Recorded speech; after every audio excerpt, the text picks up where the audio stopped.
I saw the pictures on the Blaze today of how good things are in Egypt. Oh. Could we send these pictures to Bill Kristol? I think we should get them each individually framed and send them all to his office. That would be awesome. May I? He needs to see how right he was. Here's what I would like to do. I would like you to. I'm going to be gone today. I'm going up to Washington for tomorrow. Could you, those little photo books that you can make through Apple? You can make them through, Would you make one for me for Bill Kristol? One for me that just has all of the pictures of this great Jeffersonian revolution and all of his quotes underneath. And I'm going to send it to that son of a bitch.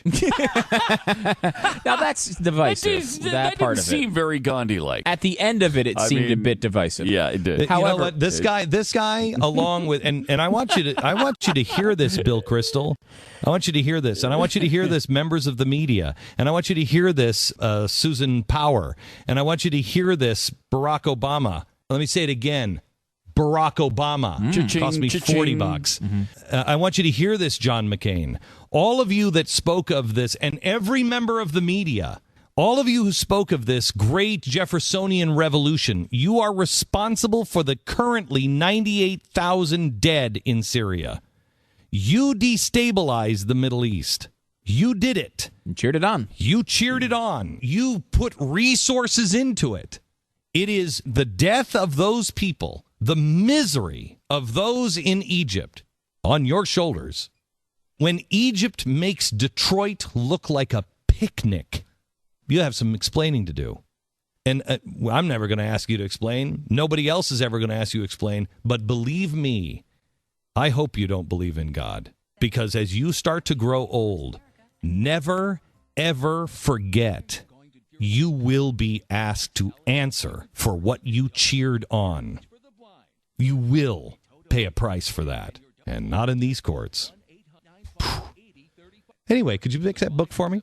Absolutely. We will have that ready for you. I'd like to show that book on the air and tell the little story, and I'll read it like a little fairy tale, except, unfortunately, this one's true. Well, I don't see what you're complaining about. He was so right when he said all of this. The Egyptian people have managed to pull off this democratic, peaceful removal of a dictator, and now have a seemingly pretty stable situation in Cairo and the other big cities. Cairo, with that's a going guarantee really well, or at least right? a promise really of a transition But to free and fair elections, and That's no real bad, sense right? that those elections are going are going to go in some terrible direction for the Right, U.S. it's been They went to the great. Muslim Brotherhood. I think this may be a case where normal worldly pessimism is too pessimistic. And it was, because we only have members of parliament saying that America is their number one enemy now. Yeah. I mean, that's no indication that went badly for America. And he was also, you have to get the part where he was talking about the Muslim Brotherhood doesn't have any designs on political. Yeah. They're not going to take over tomorrow. Right. And it's true. It took months. Right. It took like 2 months. Have been proven to be too skeptical. The naysayers who've said it could never happen, it's going to be violent, his departure will mean the Muslim Brotherhood taking over the next day, or total chaos in the streets of Egypt. They've been proven wrong. Been proven absolutely right now. I mean, a year later, is there 2 years later?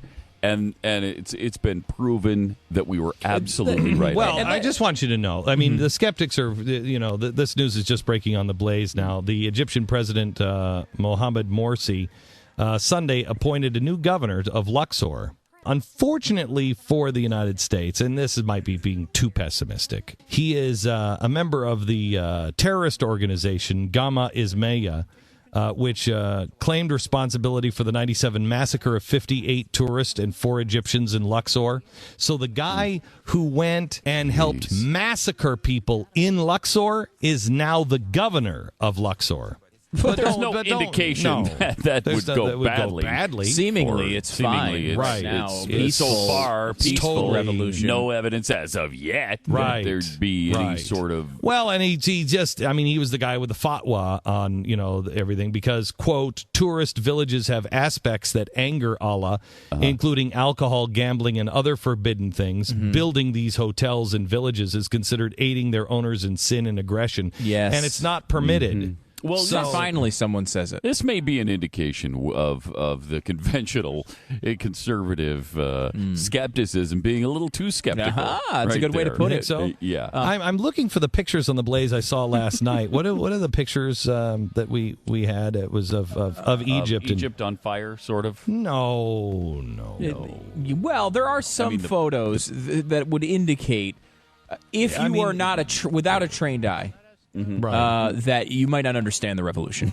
For example, the first one. This is the headquarters for the Muslim Brotherhood in Cairo, the new ruling party responsible for law and order throughout Egypt. Okay, it's so weird because you said that was going to happen, then he said you were being too skeptical. Right. How pessimistic. Right. Would you do me a favor? Would you on that page? Let's just make sure that you have his quote.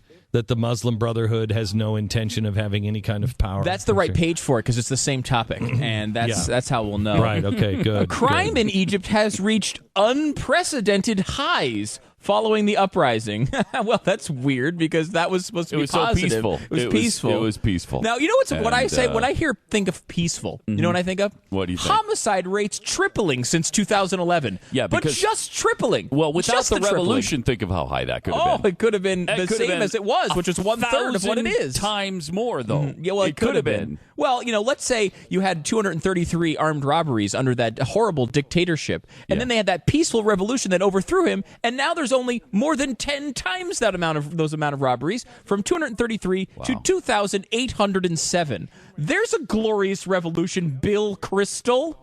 There's a glorious one. Now, the reason why...